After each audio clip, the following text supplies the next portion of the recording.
Hi guys, and welcome to True Crime UK. I'm currently in Portsmouth in Hampshire. Today we're going to be looking into the mysterious disappearance of a Royal Navy diver named Buster Crabb, who vanished in 1956 whilst diving. We will find out who Crabb was and also facts before, during and after the unsolved disappearance of Buster Crabb.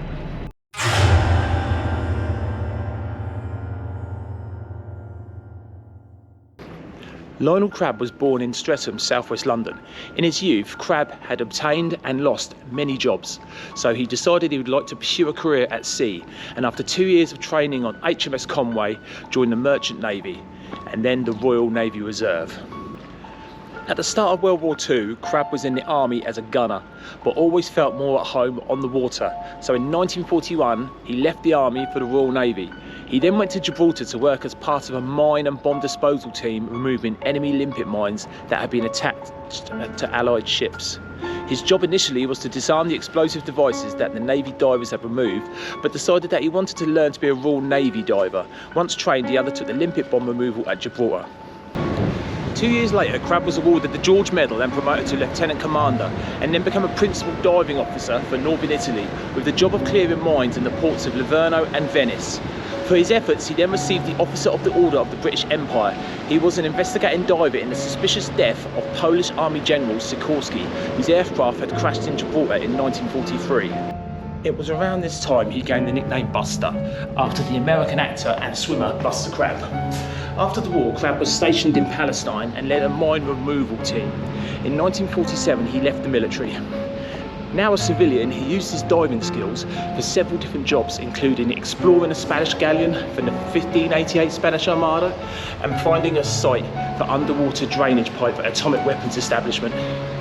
He then returned to diving for the Royal Navy and investigated the sunken Navy submarines HMS Truculent and HMS Affray. In 1952, Crabb married Margaret Player, but the marriage wasn't to last long and the couple divorced 2 years later.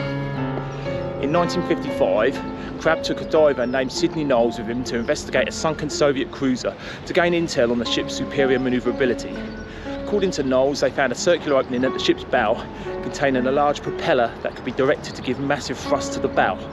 In March the same year, Crabb retired from diving due to age, but 1 year later was recruited by the British Intelligence Chapter, MI6. The only problem was that Crabb's heavy drinking had taken its toll on his health, and he wasn't the same diver he was a few years back. The reason MI6 took Crabb into their ranks was for him to investigate a Russian cruiser carrying heads of state Nikita Khrushchev and Nikolai Bulganin on a diplomatic mission to Britain. Crabb was sent to inspect the cruiser's propeller for intelligence on a new design which naval intelligence had not seen before. On the 19th of April 1956, Crabb dived into Portsmouth Harbour. His MI6 controller never saw him again. Crabb's MI6 companion in the Sallyport Hotel took all of his belongings, the page of the hotel register on which they had written their names, and left without a trace, effectively never being there. 10 days later, the British media started publishing stories about Crabb's disappearance in an underwater mission. MI6 tried to cover up this espionage. On the 29th of April, under instructions from Rear Admiral John English, the Director of Naval Intelligence, announced that Crabb had vanished in trials of secret underwater apparatus in Stokes Bay on the Solent. The Soviets answered by releasing a statement saying that the crew of the Soviet cruiser had seen a diver near their ship on the 19th of April. It was said by Radio Moscow that the Kremlin described the incident as shameful espionage. The British Foreign Office replied, "Commander Crabb carried out frogman tests and it's assumed he lost his life during these tests. His presence in the vicinity of the destroyer occurred without any permission whatsoever, and Her Majesty's government expressed their regret at the incident." The British press speculated that the Soviets had captured Crabb and took him to the Soviet Union. Prime Minister Anthony Eden disapproved of MI6 actions without his consent. The Prime Minister told the Parliament it was not in the public interest to disclose the circumstances in which Crabb was presumed to have met his end. There have been many theories and speculations as to the disappearance of Commander Crabb. Let's take a look at the most probable reasons. A spy called Harry Houghton wrote a book called Operation Portland on his release from prison, in which he claimed that in July 1956 a man he knew as Roman had told him how Crabb had died. Houghton said that shortly before the Soviet visit he had been meeting Roman in a pub in Dorset and happened to see a friend who worked in the underwater detection establishment with her boyfriend, who was a diver. He was annoyed he had been training for something special which had just been called off. Shortly after hearing that Roman had cut short the meeting. According to Houghton's account, after assessing that divers might be planning some activity relating to the Soviet cruiser, the Soviet Navy arranged for 6 underwater sentries to watch the bottom of the ship, which had been fitted with wire jack stays on each side to help them hold on. When Crabb arrived, a struggle ensued in which Crabb's air supply was cut and he passed out. He was then hauled on board and taken to the sick bay, having passed out a second time, where he was given medical treatment. When Crabb had recovered sufficiently, the Soviets began to interrogate him. He was making a confession when he collapsed and did not recover. Aware that they might be accused of causing his death, the Soviets decided to fix his body lightly to the bottom of the ship so that it would come loose once the ship was underway. However, the body tangled in something underwater, which meant it was not discovered for 14 months. Houghton advanced the theory that Crabb's mission was to plant a small limpet mine on the Soviet cruiser, the purpose of which was to detect whether the Soviet Navy was using the latest sonar technology. If it was, the mine would detonate and the ship would slow down. If not, the mine would eventually detach and fall to the bottom of the sea.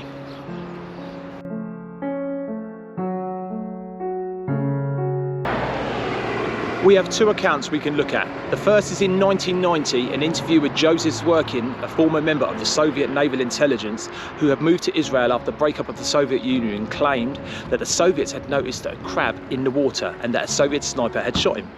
The second is that on the 16th of November, BBC and the Daily Mirror reported that Koltsov, a former Soviet frogman, claimed to have caught Crabb placing a mine on the hull of a Soviet cruiser and cut his throat.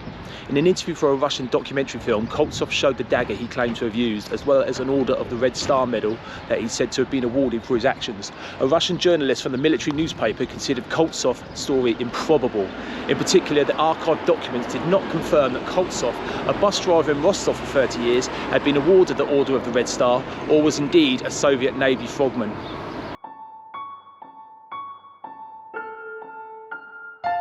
Certain members of parliament became concerned about Crabb's fate, and in 1961 Commander J.S. Keren submitting proposals to reopen the case were rebuffed.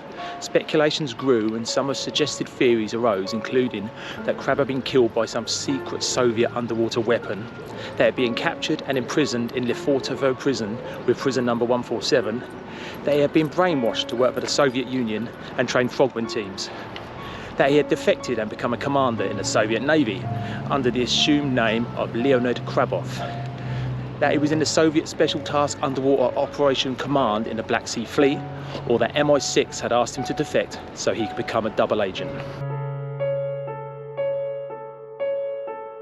A man called Tim Binding, who wrote a fictionalised account of Crabb's life, stated that after the book's publication he was contacted by Sidney Knowles. Binding alleged that he then met Knowles in Spain and was told that Crabb was known by MI5 to have intentions of defecting to the Soviet Union. This would have been embarrassing for the United Kingdom. Knowles had suggested the MI5 setup of the mission to the Soviet cruiser, especially to murder Crabb, and supplied Crabb with a new diving partner who was under orders to kill him. Binding stated Knowles alleged that he was ordered by MI5 to identify the body as Crabb when he knew it was definitely not Crabb. Knowles went along with the deception. Knowles has also alleged that his life was threatened in Torremolinos in 1989 at a time when Knowles was in discussions with a biographer. About the claims that Crabb was planning to defect to the Soviet Union, Reg Valentine of the Historical Diving Society was quoted as saying, "Diving historians find it very hard to believe that this man, who prided himself on being a patriot, would have seriously considered defecting. Crabb was very fond of being a hero, and it's hard to imagine him jeopardising that status."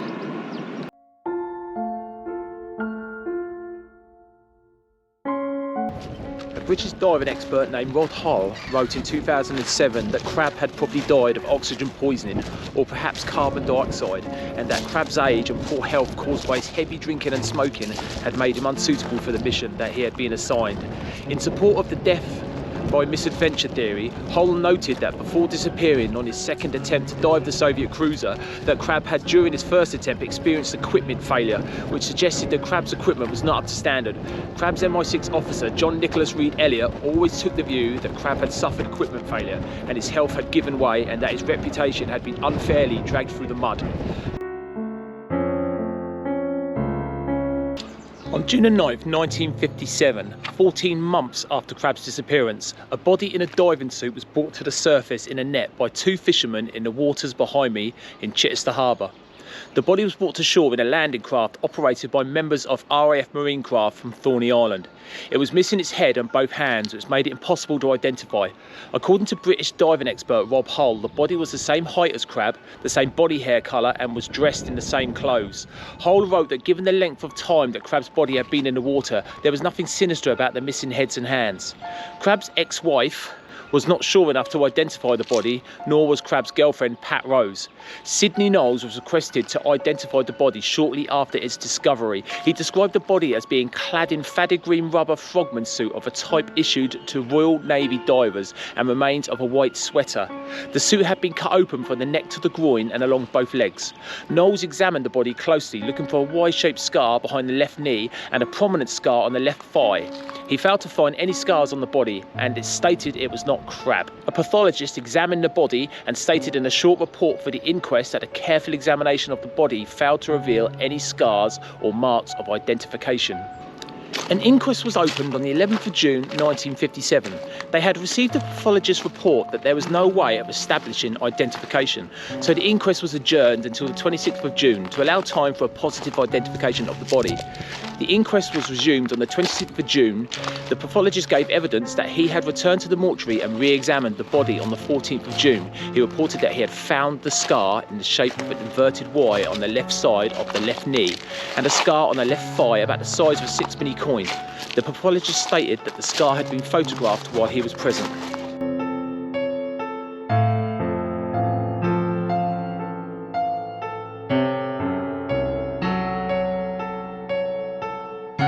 Buster Crabb will be remembered for all the wrong reasons, when in truth we should be remembering him for the heroics he performed under the water for the Royal Navy.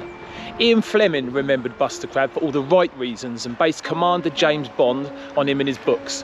The sad truth is, one of these theories could be right, or maybe they're all wrong. Maybe this is just a tragic accident, or maybe he was killed in action or murdered by his own country. Was the body found in Chichester his? On the evidence of the pathologist, I think it was. I don't think we will ever know. The only man that can answer all these questions is resting here. Rest in peace, Buster. Thank you for your service.